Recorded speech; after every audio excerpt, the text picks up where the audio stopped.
Hi friends, welcome back to my vlogs Kannada channel. ಎಲ್ಲರೂ ಹೇಗಿದ್ದೀರಾ? I hope ಎಲ್ಲರೂ ಚೆನ್ನಾಗಿದ್ದೀರಾ ಅಂತ ಅನ್ಕೋತೀನಿ. ನಾವಿವತ್ತು ಸಡನ್ನಾಗಿ ಪ್ರಯಾಣ ಮಾಡಬೇಕಾಯ್ತು. ನಾವು ಎಲ್ಲಿಗೆ ಹೋಗ್ತಿದ್ದೀವಿ ಅಂದರೆ ತುಮಕೂರಿನ ಶಿರಾ ಹತ್ರ ಇರೋ ಭೂತಪ್ಪನ ಗುಡಿ ಅನ್ನೋ ಟೆಂಪಲ್ಗೆ ಬಂದಿದ್ದೀವಿ. ಫ್ರೆಂಡ್ಸ್, ಈ ದೇವಸ್ಥಾನದಲ್ಲಿ ತುಂಬ ಸತ್ಯ ಅನ್ನೋದು ನಡೆಯುತ್ತೆ. ಇಲ್ಲಿ ದೇವರಿಗೆ ಹರಕೆ ಮಾಡಿಕೊಂಡು ಕುರಿ ಮತ್ತು ಕೋಳಿನ ಬಲಿ ಕೊಡ್ತಾರೆ. ಇಲ್ಲಿ ನಮ್ಮ ದೊಡ್ಡಮ್ಮ ಅವ್ರದ್ದು ಹರಕೆ ಇದ್ದಿದ್ದರಿಂದ ಅವ್ರದ್ದೇ ಪೂಜೆ ಇತ್ತು. ನಾವು ಬಂದು ದೇವ್ರ ದರ್ಶನ ಮಾಡಿಕೊಂಡು ಮಂಗಳಾರತಿ ತಗೊಂಡ್ವಿ. ಅಷ್ಟರಲ್ಲಿ ಅವರು ಕುರಿನ ಬಲಿ ಕೊಡ್ತಿದ್ರು. ನಾವು ಪೂಜೆ ಎಲ್ಲ ಮುಗಿಸ್ಕೊಂಡು ಅಡುಗೆ ರೆಡಿ ಮಾಡೋಣ ಅಂತ ಎಲ್ಲರೂ ಅಲ್ಲಿಂದ ಹೊರಟ್ವಿ. ಇಲ್ಲಿನ ವಿಶೇಷತೆ ಏನಪ್ಪ ಅಂದರೆ ಇಲ್ಲಿ ದೇವರಿಗೆ ದಿನಾ ಪೂಜೆ ಮಾಡ್ತಾರೆ.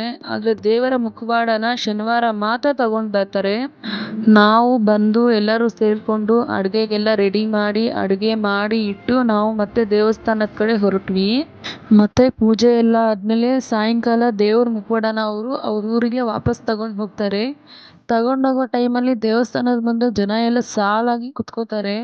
ಅವರು ದೇವರನ್ನ ತಗೊಂಡೋಗುವಾಗ ದೇವ್ರ ಜೊತೆ ಒಂದು ಚಾಟಿನ ತಗೊಂಡು ಬರ್ತಾರೆ. ಅಲ್ಲಿ ಕೂತಿರೋ ಜನಗಳ ಮೇಲೆ ಎಲ್ಲ ಚಾಟಿನ ಉರುಳಿಸ್ಕೊಂಡು ಬರ್ತಾರೆ.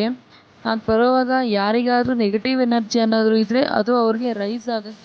ನೀವು ಅನ್ಕೋಬೋದು ಇದು ನಿಜಾನಾ, ನೀವು ನೋಡಿದ್ದೀರಾ ಅಂತ ನೀವು ಅನ್ಕೋಬೋದು. ಆದರೆ ಇದು ನಿಜ. ನನ್ನ ಕೈಯಾರೆ ನಾನು ರೆಕಾರ್ಡ್ ಮಾಡಿದ್ದೀನಿ. ಅದನ್ನು ನಾನು ನೆಕ್ಸ್ಟ್ ಪಾರ್ಟ್ 2 ಆಗಿ ನಾನು ಅಪ್ಲೋಡ್ ಮಾಡ್ತೀನಿ. ಎಲ್ಲರೂ ನೋಡಿ ಅಂತ ಹೇಳಕ್ಕೆ ಇಷ್ಟಪಡ್ತೀನಿ.